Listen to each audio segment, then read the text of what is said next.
Hello children, this is chapter 7 of Civics, Urban Administration.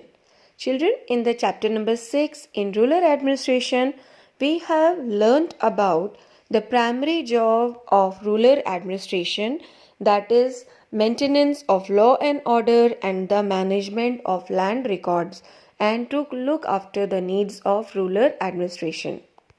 Like the rural areas, the urban areas also have a local self-government setup, but the urban administration is a bit different from the rural administration.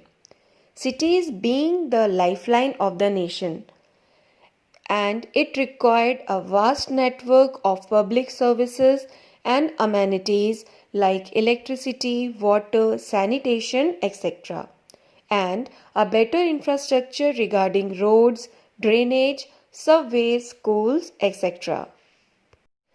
We all live in a city. So from where do we get the water and the electricity in our home?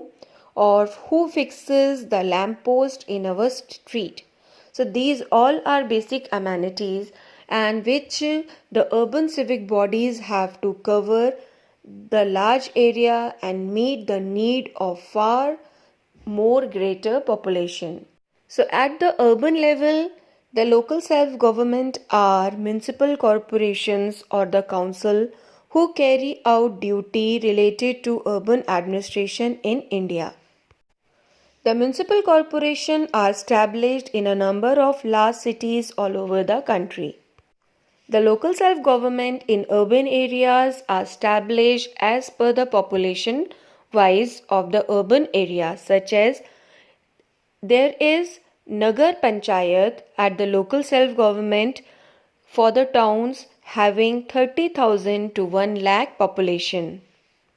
Municipality is there for towns or cities having more than 1 lakh to 10 lakh population, and there is municipal corporation for cities having more than 10 lakh or 1 million population. So municipal corporation or municipalities are elected bodies and perform similar functions with the help of various committees. These bodies undertake a number of activities to ensure a better standard of living among the urban population. So let's understand how the local self-government in urban areas works.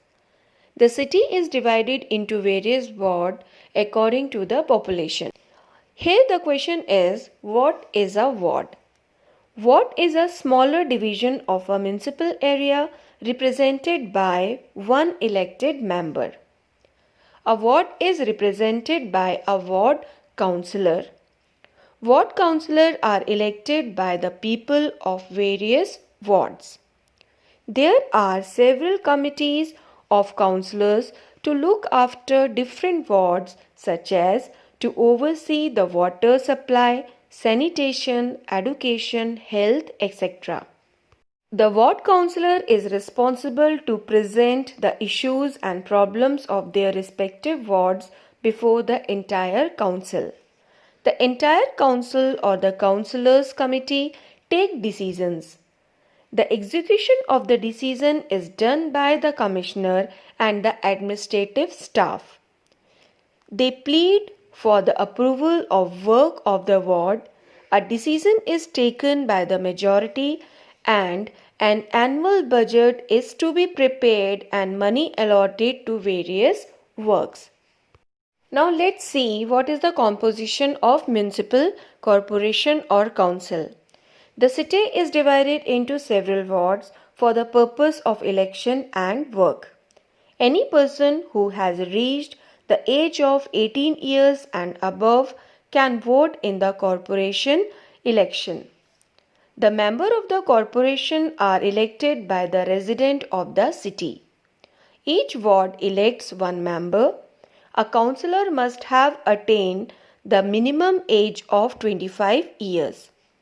In each municipal council or committee, some seats are reserved for the member of scheduled caste and scheduled tribes, and 1/3 seat are reserved for women belonging to these castes. In some cities, The ward councillor elects some members called aldermen. Aldermen are the members of the municipal bodies who have experience of local administration. The members of the corporation council elect a mayor and a deputy mayor. Who is a mayor? Mayor is the chairman of municipal corporation who presides over its meeting of the council. He is helped in his work by the municipal commissioner, the chief engineer, the chief medical officer, etc. In the absence of the mayor, his duties are performed by the deputy mayor. There are other permanent staff of the corporation such as the chief executive officer.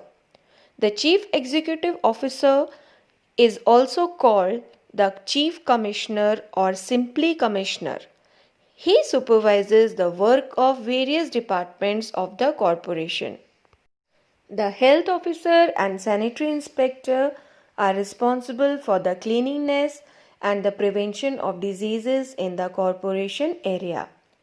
The chief engineer, assisted by the overseers, is responsible for the construction and the repair of roads, buildings, parks, bridges, etc. The superintendent of water works look after the supply of drinking water to the people. The octroi superintendent and the inspector are responsible for the collection of the octroi duty on the goods brought into city. Octroi duty means tax on goods entering a city. Functions of municipal corporation. Municipalities and municipal corporation have similar duties and functions. Their functions may be broadly divided into compulsory and optional or voluntary function. Health services. It is an important duty of the local government to take proper measures for sound health of the citizen. They perform the following functions for the maintenance of health and hygiene, such as sanitation of the city, keeping the streets clean through disposal of garbage, removal of filth, proper maintenance of drainage, operate and control hospitals, dispensaries, etc., provision of cremation or burial places, steps for prevention of epidemics, public vaccination, and prevention of adulterated food. Public utility services. Construction and maintenance of roads, streets, bridges, flyovers, etc. Plantation of trees on roads, firefighting services, fire stations, etc. Street lighting, building and maintenance of public gardens, parks, etc.